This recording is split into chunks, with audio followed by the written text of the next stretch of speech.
양식을 얻기 위해 애굽으로 갔던 자녀들이 절대 보내지 못하겠다라고 그렇게 마음을 품고 먹었던 베냐민 무사히 돌아온 것을 봅니다. 그런데 이뿐만 아니라 그들로부터 야곱은 꿈에서라도 보고 싶었던 아들 요셉이 살아있고 애굽의 총리가 되었다라는 엄청난 소식을 듣게 되죠. 그리고 이제 요셉이 자신과 가족들 그리고 모든 소유를 가지고 애굽으로 내려오라라고 요청한 것들을 듣고 그 즉시 실행으로 옮깁니다.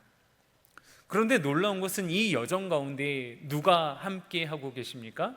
바로 하나님께서 그 여정에 함께 하고 계신다라는 거죠. 야곱이 모든 소유를 이끌고 떠나가다가 브엘세바라는 곳에 이르렀을 때 그의 아버지 이삭의 하나님께 희생 제사를 드립니다.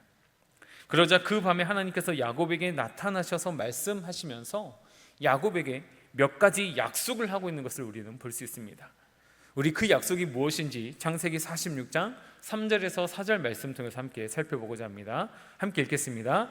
하나님이 이르시되 나는 하나님이라 내 아버지의 하나님이니 애굽으로 내려가기를 두려워하지 말라. 내가 거기서 너로 큰 민족을 이루게 하리라. 내가 너와 함께 애굽으로 내려가겠고 반드시 너를 인도하여 다시 올라올 것이며 요셉이 그의 손으로 내 눈을 감기리라 하셨더라. 아멘. 비록 사랑하는 아들을 보기 위해서 여정을 떠났지만 야곱에게 있어서 낯선 곳에서의 삶이 불안하고 두려웠을 것입니다. 왜냐하면 그의 한창 때가 아니라 이제는 하나님의 품에 안길 때를 바라보고 있는 나이이기 때문에 모험, 낯선 곳에서의 정착, 이 모든 것들은 그에게 있어서 두렵고 낯선 일들일 것입니다. 이러한 야곱을 향해 하나님께서는 위로하시고 그의 발걸음에 힘을 실어주기 위해서 하나님께서 제일 먼저 야곱에게 하신 말씀은 애굽으로 가는 것을 두려워하지 말라라고 이야기를 합니다. 그 이유가 무엇입니까? 애굽에 가면 너가 사랑하는 아들 요셉이 애굽의 총리로 있기 때문에 두려워하지 말라라고 이야기를 하는 것이 아니죠. 뭐라고 이야기합니까? 네가 가는 그 길에 내가 너와 동행하겠다라고 이야기하십니다. 하나님은 이렇게 우리와 함께 하시는 분이시라는 것이죠. 그러면서 하나님은 야곱에게 먼저 이렇게 약속을 하시죠. 내가 거기서 너로 큰 민족을 이루게 하겠다라고 말씀하십니다. 사실 이 약속은 그의 조부 아브라함에게 하신 약속입니다. 그런데 3대에 이르렀어도 하나님의 약속은 이루어지지 않는 것처럼 보입니다. 하나님은 아브라함에게 뭐라고 약속하십니까? 바닷가의 모래와 같이 하늘의 별과 같이 수많은 자녀를 통해 너를 통해 민족을 이루고 나라를 이루겠다라고 약속하셨지만 지금 3대에 걸친 야곱의 시대엔 70명이 전부였습니다. 물론 아브라함의 아들 이삭 한 사람을 통해서 70명을 이룬 것을 보고 많이 이루었고 많이 성장했다라고 할 수는 있겠지만 셀 수 없는 정도에 비하면 부족할 뿐이고 미약할 뿐이라는 것이죠. 그렇다면 하나님께서 아브라함에게 하신 약속은 실패하신 것일까요? 하나님께서는 할 수 없는 일들을 할 수 있다라고 말씀하시는 허언증이 있으신 분이실까요? 그것이 아니라는 것은 우리는 너무나 잘 알고 있습니다. 여기서 우리가 깊게 한번 생각해야 할 것은 하나님의 시간과 우리의 시간은 다르다라는 것이죠. 하나님의 약속은 우리의 생각과 우리의 시간 가운데서 이루어지는 것이 아니라 모든 것이 하나님의 영원한 경륜, 하나님의 계획하심과 하나님의 뜻 안에서 이루어진다라는 것입니다. 안 이루어지는 것 같습니다. 더디 이루어지는 것 같습니다. 과연 하나님께서 일하고 계시는가 의심이 쌓이기도 합니다. 하지만 이것은 우리의 생각일 뿐이라는 것이죠. 하나님은 여전히 신실하게 하나님의 약속을 이행하고 계신다라는 거죠. 단지 우리의 시간표와 하나님의 시간표가 다를 뿐이다라는 거죠. 아브라함을 통해 야곱을 통해 약속하신 바닷가의 모래와 같이 하늘의 밤하늘의 별과 같이 수많은 민족들을 이루게 하시겠다라고 하신 이 약속이 언제 이루어집니까? 바로 야곱 이후에 4대가 지나고 난 다음에 이루어지죠. 비록 지금 야곱이 자신의 모든 식소들을 모아 애굽으로 내려갈 때는 70명의 어떻게 보면 단촐한 가족의 모임이었습니다. 하지만 출애굽할 때의 이스라엘 백성들의 수를 세어보니 장정만 60만 명이라고 하였습니다. 여기서 장정이라는 단어는 남자만, 그것도 전쟁에 참여할 수 있는 그때의 나이로 20대에서 40대를 바라봅니다. 그 장정만 60만 명이라고 합니다. 그래서 보통 성경학자들은 이때 출애굽한 이스라엘 백성들을 적어도 60만 곱하기 4 해서 240만 정도로 보고 있습니다. 물론 이것보다는 더 될 것입니다. 말이 240만 명이지 어떻게 이 숫자를 다 헤아릴 수 있겠습니까? 결국 하나님께서 말씀하신 것처럼 바닷가의 모래와 같이 하늘의 밤하늘의 수많은 별들과 같이 신실하게 그 약속을 완전하고 완벽한 때에 이루셨다라는 것입니다. 사랑하는 영가족 여러분, 하나님의 약속을 받았는데 그 일이 더디 이루어지시고 있습니까? 하나님의 약속한 때가 오지 않을 것 같습니까? 그럼에도 불구하고 기도하고 인내하며 하나님의 때를 기다리시기 바랍니다. 그러다 보면 어느 순간 우리의 삶 가운데 하나님의 약속이 분명하고도 신실하게 이루어져 있는 것을 볼 수 있을 것입니다. 이렇게 하나님께서는 야곱에게 너로 하여금 민족을 이루겠다라고 말씀하시고 난 다음에 하신 말씀이 아까도 얘기해 드렸듯이 너와 함께 내가 애굽으로 내려가겠고 반드시 너를 인도하여 다시 올라오게 할 것이다 라고 약속을 하십니다. 이를 통해 우리가 알 수 있는 한 가지 하나님의 속성은 낮은 곳으로 임하시는 하나님임을 볼 수 있다는 것이죠. 충분히 높은 곳에 머물러 계실 수 있음에도 불구하고 낮은 우리를 찾아오시고 낮고 낮은 우리와 함께 하시는 분이시라는 것이죠. 이것이 우리를 향한 하나님의 마음이고 하나님의 속성이고 하나님의 사랑이라는 것이죠. 그리고 우리에게도 동일되게 높아지지 말고 낮아지라 라고 말씀을 하십니다. 그리고 누가복음에서 예수님도 이렇게 말씀하시죠. 무릇 자기를 높이는 자는 낮아지고 자기를 낮추는 자는 높아지리라. 친히 겸손의 본을 보이신 분이 바로 하나님이시고 예수님이십니다. 하나님은 굳이 그 야곱, 그 초라한 70명을 따라서 애굽으로까지 이동하실 필요가 없으신 분이십니다. 그저 높고 높은 곳에 머물리며 온 인류의 찬양과 경배를 받으시기에 합당하신 분이십니다. 그럼에도 불구하고 친히 내가 너와 함께 가겠다, 내가 너와 그곳으로 내려가겠다라고 약속하고 계신다는 것이죠. 사랑하는 영가족 여러분, 이렇게 본을 보이신 하나님의 낮아지심을 닮아가는 거룩한 하나님의 백성들 되시길 바랍니다. 우리가 스스로 낮아질 때 하나님은 우리를 높이실 것입니다. 이렇게 야곱에게 두 가지 약속을 하시고 이제 하나님께서는 마지막 한 가지 더 약속을 하십니다. 그것은 바로 요셉이 그의 손으로 내 눈을 감길 것을 말씀하십니다. 이는 다시 말하면 사랑하는 요셉과 다시는 떨어지지 않고 그의 생이 다하는 날까지 함께 할 것을 약속하시는 말씀입니다. 다시는 못 볼 줄 알았던 요셉의 품에 안겨 눈을 감는다라는 약속을 받은 야곱은 이 모든 것에 안심이 되었을 것입니다.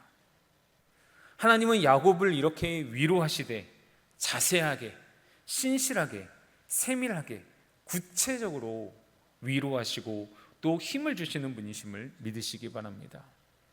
이렇게 하나님의 확실하고 분명한 약속을 받은 야곱은 힘을 내어서 요셉을 향해 나아갔습니다.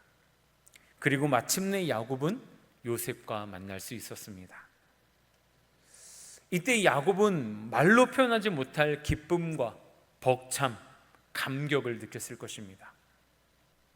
그래서 그는 내가 내 얼굴을 보았으니 지금 죽어도 족하도다, 여한이 없다 라고 이야기를 합니다. 요셉이 죽었다라는 소식을 들었을 때부터 그 무엇으로부터 채워지지 않던 그의 결핍이, 계속해서 진행되었던 그의 갈증이 채워지고 해결되는 순간이었던 것이죠. 야곱은 요셉과 상봉한 것만으로도 충분히 만족했을 것입니다. 더 이상 바랄 것이 없었을 것입니다. 하지만 요셉의 계획, 아니 정확히는 하나님께서는 요셉을 통해 이루실 계획은 이것으로 끝나지 않습니다. 비록 지금 기근으로 인해 애굽으로 내려오기는 했지만 애굽은 그들이 머무를 영원한 초소는 아니라는 것이죠. 잠깐 머물러 가는 것이었습니다. 이 일을 통해 하나님은 이들이 그들의 진정한 정체성을 잊지 않도록 하셨습니다. 바로는 요셉의 형들에게 너희 생업이 무엇이냐? 라고 묻습니다. 그러자 그들은 우리는 목자입니다 라고 대답하고 그들의 손조가 다 그러합니다 라고 말하면서 굉장히 의미심장한 말을 덧붙이죠. 우리 오늘 본문 4절 말씀 다시 한번 읽어볼까요? 그들이 또 바로에게 고하되 가나안 땅에 기근이 심하여 종들의 양떼를 칠 곳이 없기로 종들이 이곳에 거류하고자 왔사오니 원하건대 종들로 고센 땅에 살게 하소서. 아멘. 어떤 단어가 보이십니까? 거류하길 원합니다 라고 이야기하고 있죠. 요셉의 형들은 바로에게 이야기할 때 우리가 이곳에서 영원히 살겠습니다, 우리가 당신을 섬기겠습니다 라고 이야기하는 것이 아니라 거류하고자 왔습니다 라고 이야기하고 있는 것을 우리는 볼 수 있다는 것이죠. 여기서 거류한다라는 말은 국어사전을 찾아보니까 첫 번째로는 어떤 곳에 임시로 머물다 라는 뜻이 있고, 두 번째로는 남의 나라 영토에 머물러 살다 라는 뜻이 있습니다. 여기에서는 임시로 머무르다 라는 뜻으로 사용되었습니다. 여러분 생각해 보십시오. 기근으로 인하여서 그들의 양과 나귀 그리고 염소떼 이런 것들을 키울 수 없는 환경에서 지금 그들은 고센 땅으로 왔습니다. 이 고센 땅은 인간적인 눈으로 보기에 야곱의 가족들이 살기에 아주 좋은 환경을 갖추고 있었습니다. 먼저는 그들의 주업인 목축업을 하기에 너무나도 좋은 환경을 가지고 있었습니다. 나일강 삼각주 동쪽 지역에 위치했었기 때문에 이곳은 나일강이 우기가 되면 자주 범람하여서 그 범람한 물들로 인하여서 아주 비옥한 땅을 이루어서 농사, 목축업을 하는데 아주 적합한 곳이었다고 합니다. 그들의 눈에 보기에는 최고로 좋은 환경, 완벽한 환경이었습니다. 하지만 하나님은 그들에게 그 비옥하고 아주 좋은 땅을 영원히 머무를 곳으로 주는 것이 아니라 잠깐 머물다가 때가 되면 떠날 곳으로 주었다라는 것이죠. 이것이 바로 우리가 이 땅에서 살아갈 때 가져야 할 자세, 마음가짐이라는 것이죠. 그래서 히브리서 기자는 11장에서 이렇게 이야기하고 있습니다. 히브리서 11장 13절에서 16절 말씀 제가 읽어드리겠습니다. 이 사람들은 다 믿음을 따라 죽었으며 약속을 받지 못하였으되 그것들을 멀리서 보고 환영하며 또 땅에서는 외국인과 나그네임을 증언하였으니 그들이 이같이 말하는 것은 자기들이 본향 찾는 자임을 나타냄이라.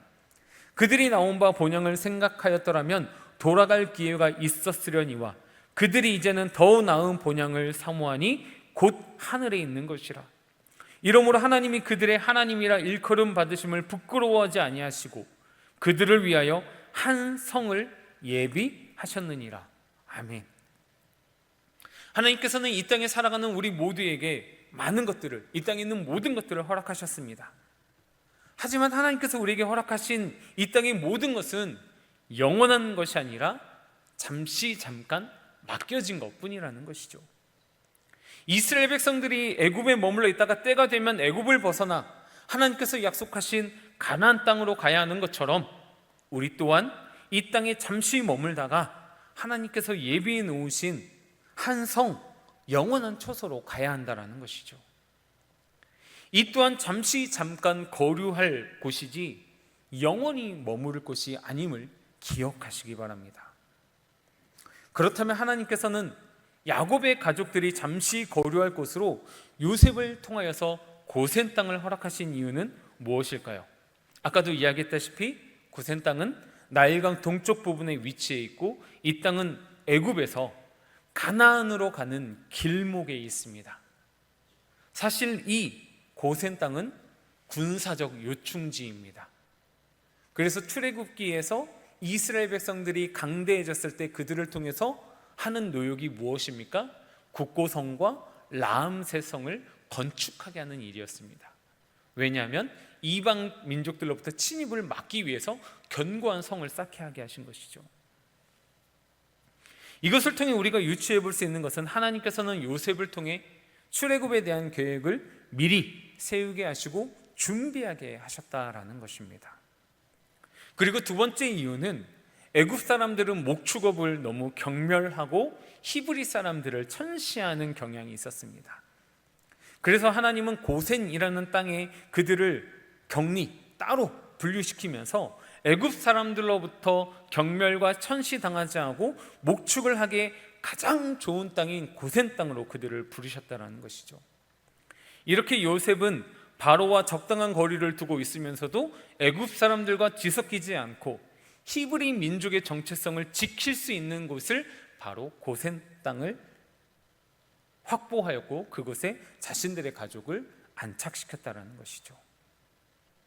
하나님은 고센 땅을 통해서 그리고 목축업이라는 그들의 직업을 통해서 대대로 내려오는 그 직업을 통해서 이스라엘 백성들과 애굽 백성들과 섞이지 않도록 구별하였습니다. 이 구별함에 대해서 예전에 제가 어떤 훈련을 받을 때 목사님께서 이런 이야기를 하시더라고요. 너는 그리스도의 편지라, 너는 그리스도의 향기라 라는 그 말씀을 너무나 잘 알 것입니다. 여기서 그리스도의 향기는 좋은 백화점에서 나는 좋은 향기, 화장품에서 나는 향기, 향수에서 나는 향기가 아니라 어쩌면 이 고센 땅에 양들을 치면서 그들의 분비물과 그들이 가지고 있는 고유한 채취를 온몸으로 뒤집어 쓴 이스라엘 백성들이 내뿜는 향기, 그 향기가 아닐까라고 이야기를 합니다. 여러분 혹시 양 목장이나 아니면 양이 있는 동물원에 가보신 적 있습니까? 제가 언젠가 전주에 있는 동물원에 가서 양이 있는 목장에 갔는데 냄새가 엄청 심하더라고요. 그래서 사람들이 왜 이걸 보러 오는지, 냄새가 이렇게 심한데 이해를 못했는데 그 가까이 있으면 그 냄새가 그 몸에 배게 돼 있죠. 그리고 그 냄새를 가지고 우리가 그런 것과 전혀 상관없는 환경에 있는 사람들을 만나게 된다면 그 사람들은 피하게 될 것입니다. 그걸 통해서 그 목사님이 이렇게 이야기합니다. 그리스도의 향기, 그 향기를 통해서 세상 사람들과 하나님의 백성과 거룩하게 구별하셨다고. 그럼에도 불구하고 어떻게 합니까? 세상이 좋아서 세상으로 나아가는 사람들도 있다라는 것이죠. 저는 오늘 이 말씀을 준비하면서 한 가지 느낀 것이 있는데 그것은 이 세상에 이루어지는 모든 일은 우연은 없다라는 것입니다. 우리는 알지 못하고 깨닫지 못하지만 이 세상의 모든 일은 하나님의 완전하신 뜻과 하나님의 완전하신 계획 안에서 하나하나 이루어져 간다는 것이죠. 이 거룩한 하나님의 뜻과 계획을 이루기 위해서 요셉을 부르신 것처럼 저와 여러분들을 부르시고 그 삶을 세세토록 자세하게 인도하신다라는 것이죠. 사랑하는 영가족 여러분, 하나님께서는 하나님의 역사를 이루기 위해서 우리를 택하시고 부르셨다라는 것을 기억하시기 바랍니다. 우리가 이곳에 살아가는 이유도, 이곳에서 직장생활하는 이유도, 이곳에 정착해서 살아가는 이유도, 이곳에 모여 함께 예배드림도 이 모든 것이 하나님의 뜻이고 계획하심을 믿으시기 바랍니다.